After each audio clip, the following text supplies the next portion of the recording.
Hello, friends. It's Chapo. The U.S. the allegation, of course, is that they were trying out this other thing they had inherited from their enemies.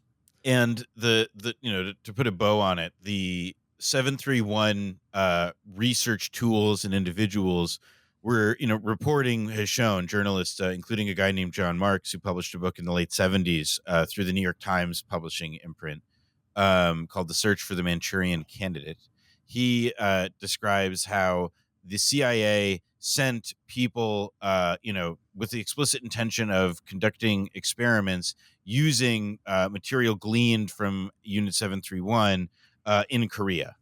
So, we don't know, like, a lot of this remains, a lot of the evidence remains very, sort of the idea of a smoking gun as a metaphor is very irritating for many reasons. But, will there ever be, a flight manifest of here's a bunch of anthrax or smallpox that the Air Force dropped someplace? No.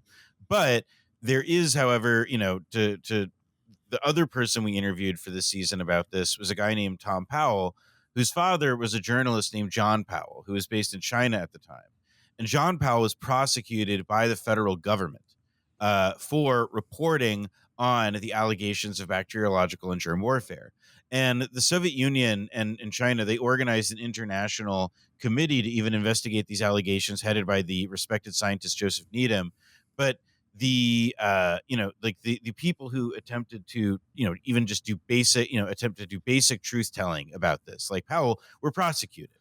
And so the, entire thing has ultimately, it's difficult to talk about in terms of certainty of fact, but the preponderance of evidence, I would say, I think our show sort of demonstrates, is that,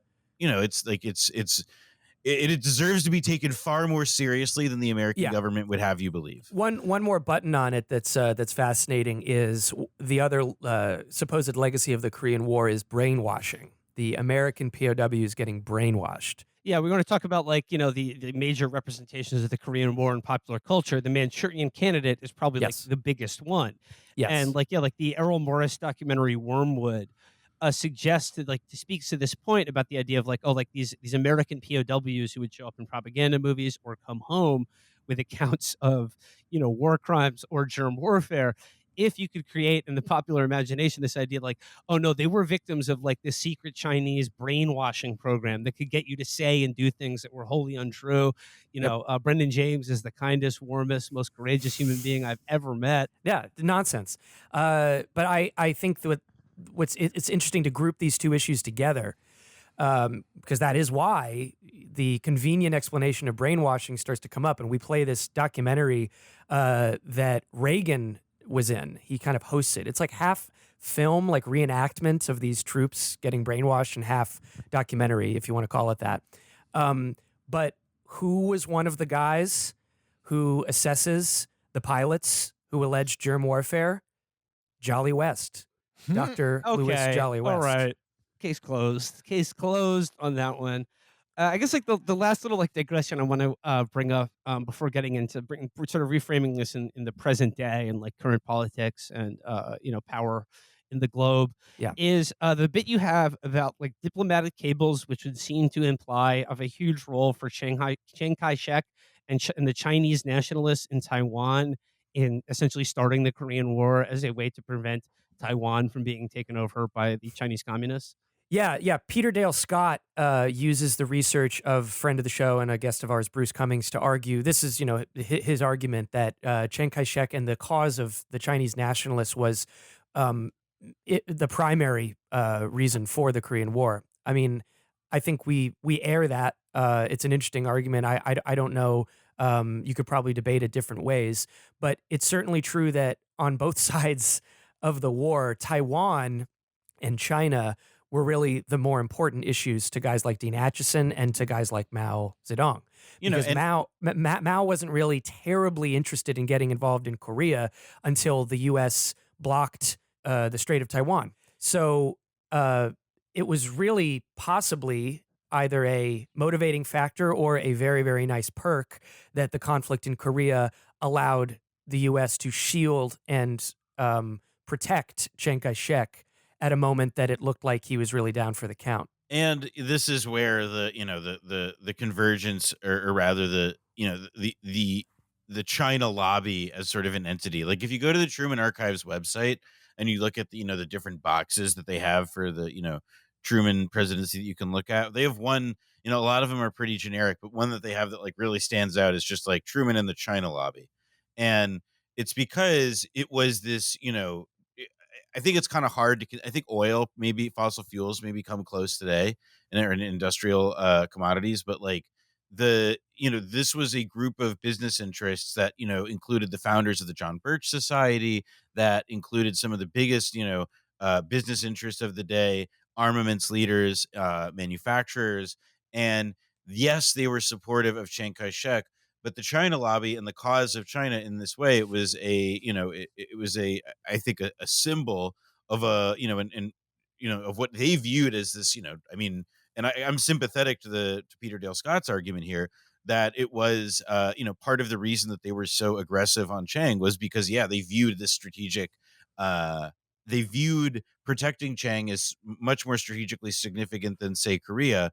But those people, as Korea becomes the more significant ongoing crisis, it is those China lobby figures, through the guise of MacArthur, who end up becoming the people that are really driving events. Yep. So, it's one of the things I guess a little bit frustrating about calling them the China lobby, because really it's like, the warfare state, to borrow another book's title. All right. Well, let's talk about North and South Korea in the present day, because I Mhm. mean, like since the end of the well, I mean, I guess the Korean War never really ended, but until Yeah. like hostilities, I guess, ended in the DMZ and Joint Security Area were established.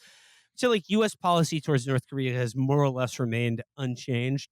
I would say not exactly, because there was a moment of hope in the 90s that was sort of the basis for what was called the framework agreement. And I won't get too bogged down in details here, but basically the Clinton administration, after hitting the North Koreans really hard, in addition to using the famine that was happening there as a way to kind of wait out the clock, once that became clear it wasn't going to happen, there was an agreement struck up and a lot of diplomacy that happened where Jimmy Carter intervened in the mid 90s to smooth over a arrangement where the North would stop pursuing nuclear energy without the approval of the International Atomic Energy Agency, and that the U.S. as a guarantee would help build light water reactors. So, if you want your nuclear energy, we'll help you do it, and everybody wins. And we're not worried about you, quote unquote, blowing us up or whatever. Even though I think at this point, listeners might understand why the North wanted a nuclear guarantee, against any aggression from the United States. That was going to be, and a lot of people thought it was the basis of a lasting thaw.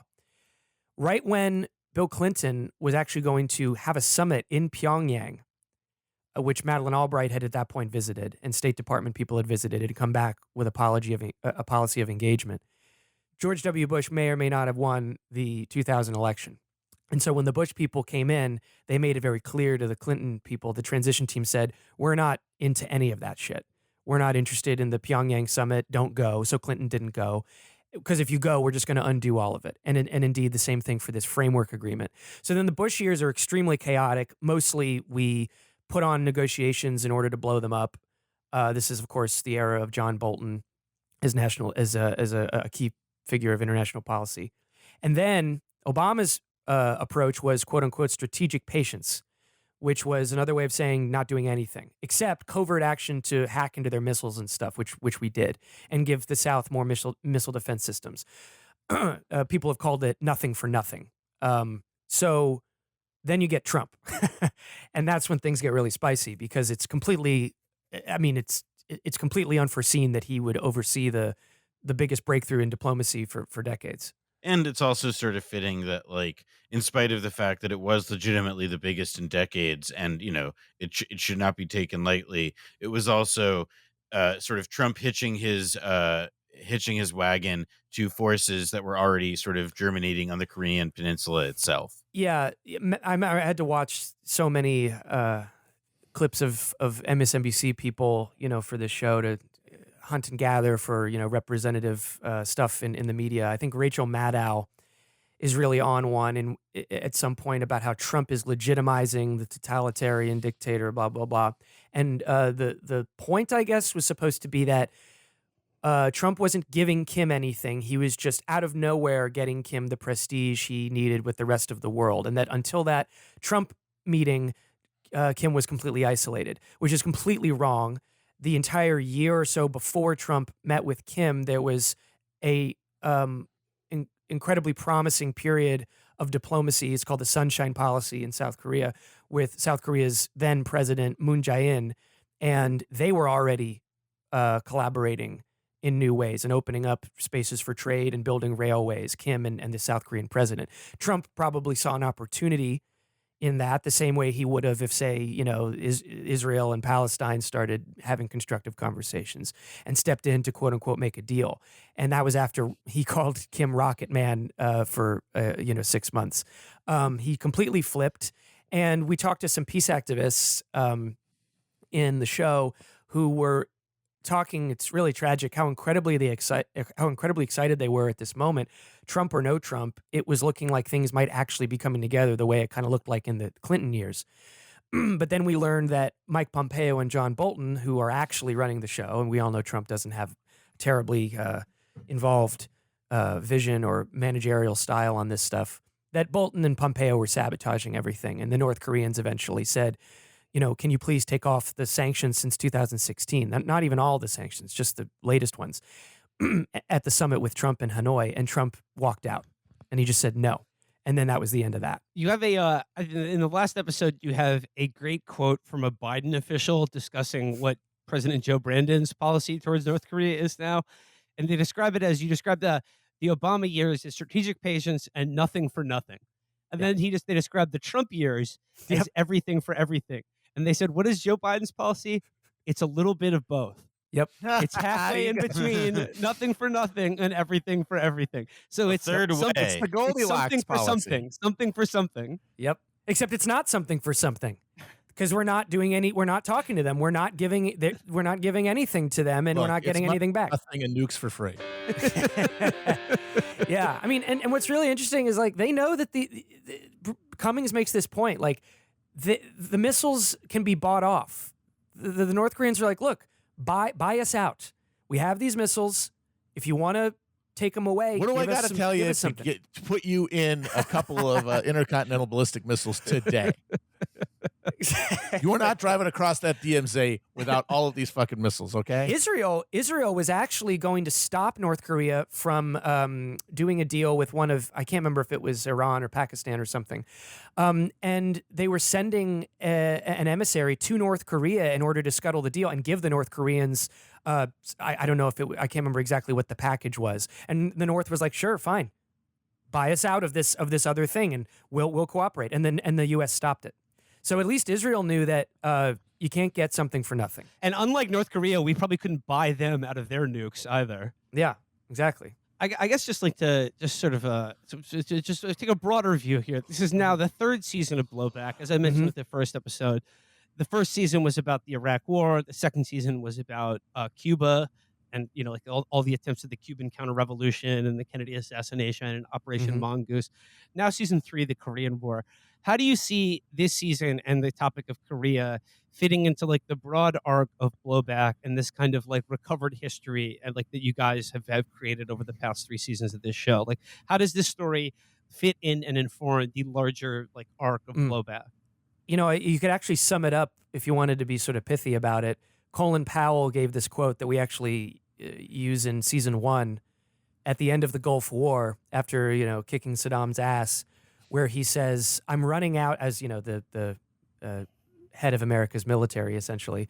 He said, I'm running out of villains. I'm running out of demons. I'm down to Castro and Kim Il-sung. So there you have it. Saddam, Castro, and Kim Il-sung, that he summed it up. Those are our first 3 seasons here. And I think that the way they connect, what felt natural about going into Korea was that we started in the 2000s and then actually went backwards in time for our second season, and then went backwards once again. There's a lot of through lines. There's these questions of WMDs, who has them, who's allowed to have them. why they might want them. That's a through line. But there's also the and in fact, the North Koreans, want a nuclear guarantee because they don't want to go the way of Saddam, and the Cubans wanted one because they didn't want to go that way either, all the way back in the '60s.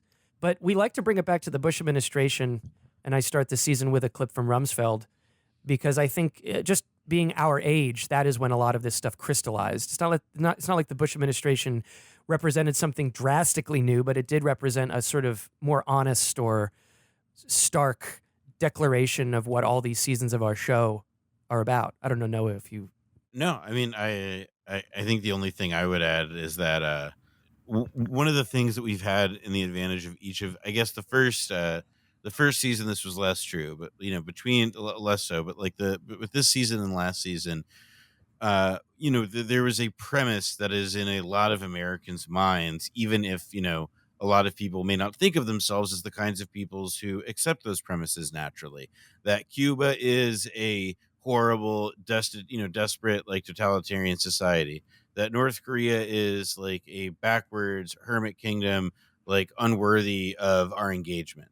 That those are kinds of, that like those are just like such radically untrue as sorts of as basic perspectives, that to me part of it is what is sort of has linked them, as a Mhm. is in part that, like, yeah, there's this opportunity to, as there's a reason that these events are the photo negative of what Colin Powell is holding up so often. All right, my last question before we wrap things up for today. Obviously, we all love Blowback for, the camaraderie, the chemistry between, Brendan and Noah, and all of the meticulous historical research. But when I think of Blowback, what's my favorite things? It's the great Borelli Brendan James soundtrack. It's the John Thank you. Carpenter like synth style music that you come up with, Brendan, you know, doing an original score for your podcast. And like each season, you have knocked it out of the park. So just, I know we're gonna have a little preview of the music at the end of the Yes. episode, but if there's anything you want to say about coming up with the original score for Blowback season 3, and just that John Carpenter vibes that you're channeling, my friend. Thank you, Will. That's high praise coming from you, a fellow carp head. I should say first of all, the soundtrack is going to come out on August 1st. It was a lot of fun to put together, and we got to even work with some string players this time. It was really fun. There's actually some live strings, which is a great delight. I've never had real musicians play my stuff before. So I hope people like it. I think it's the best music that we've had in the show yet.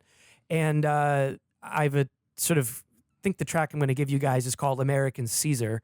And it is actually a piece of music that was used in a trailer for season 2 that people wanted for a long time, and so I went back to the drawing board and kind of made it a full track rather than a kind of little bite-sized thing. So we can play out to that, but it was a real fun thing to make the score again. And whether it's entirely pretentious to make a score to a podcast or something that people actually want, I couldn't say.